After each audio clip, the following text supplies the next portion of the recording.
Hello everyone, welcome to another episode of Food Theory with Tejaswi Yerabati. In this podcast, we will be discussing about our favorite street food, chaat or Delhi ki chaat. How did it get its name, the etymology, the origin, the history behind it, and how are we eating it in our daily life? Let's find out. The chaat dates back to 17th century, but there are certain mentions of dahi vada in the text of Manasollasa by Someshwara III of South India. So he mentioned about something called Kshira vata, which is loosely close to dahi vada, which was later developed in 17th, 18th centuries.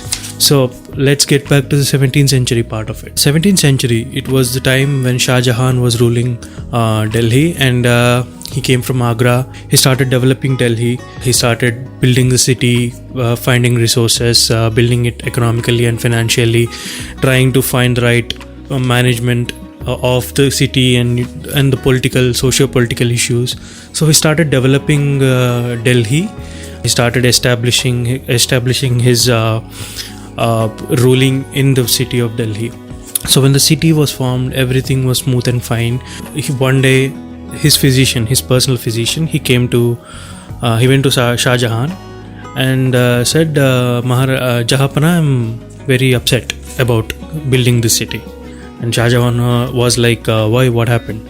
You built the city and you didn't even tell me. Like, is there something wrong about the city? Shah Jahan asked.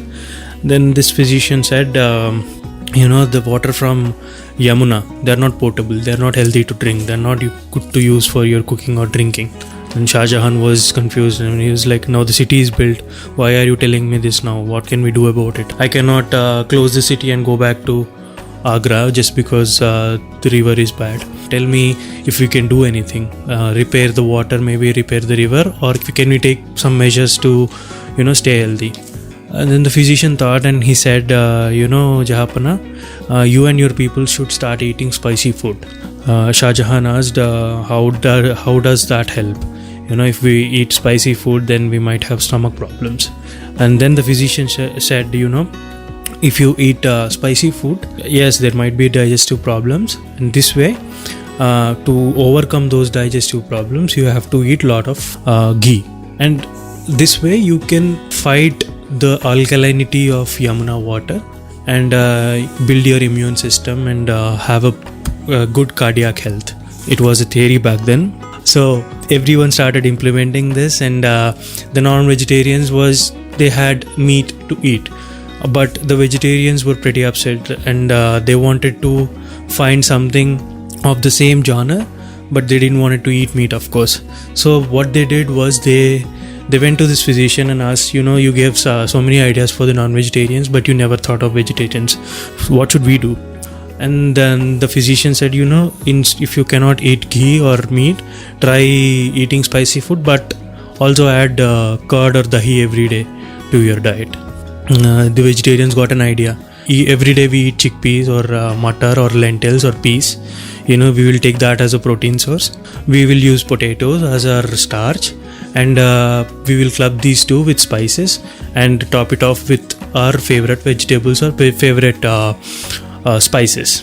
And they started boiling these potatoes and matar or peas or chickpeas together, spicing it up with this tamarind and jaggery chutney, which is sweet and sour.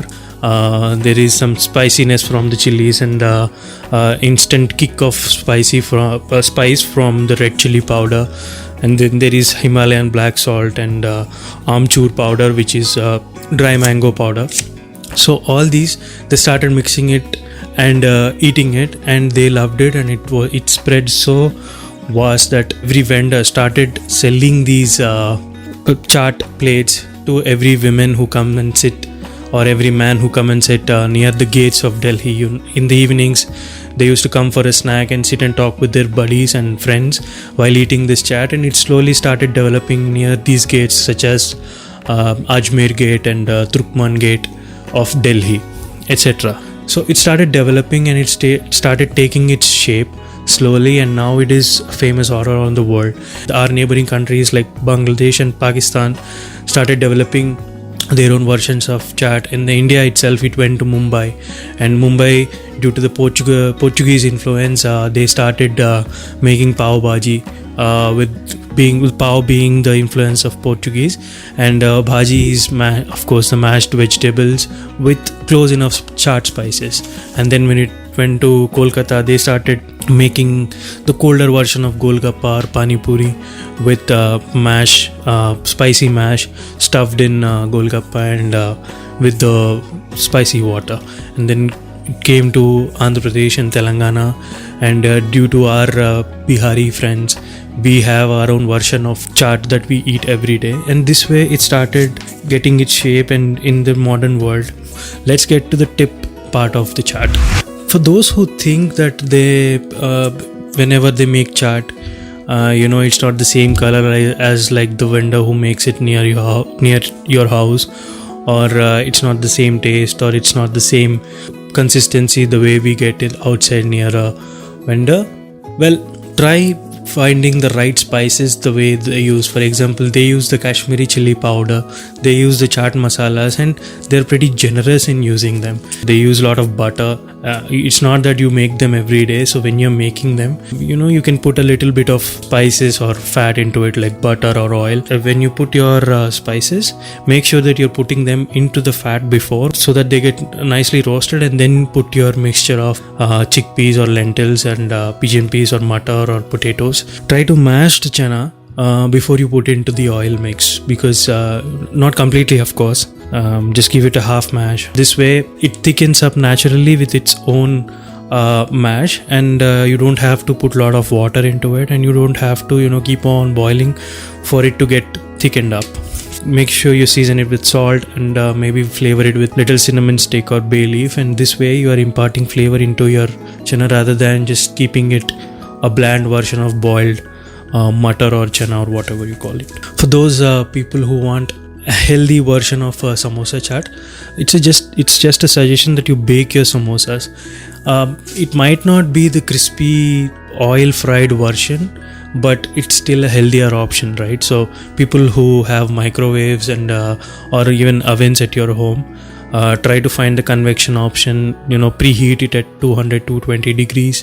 Depends on your microwave. It takes 3 to 5 minutes for preheating, and then you put your samosas on an oven proof plate.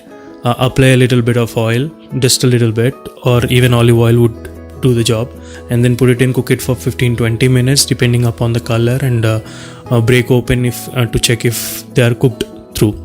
That being said, thank you so much for your love towards this podcast. It helps me do more research and do more reading to get more and more recipes in my next podcast. And please like, comment, subscribe to M3 Media House. This is Tejaswi Yerabati signing off.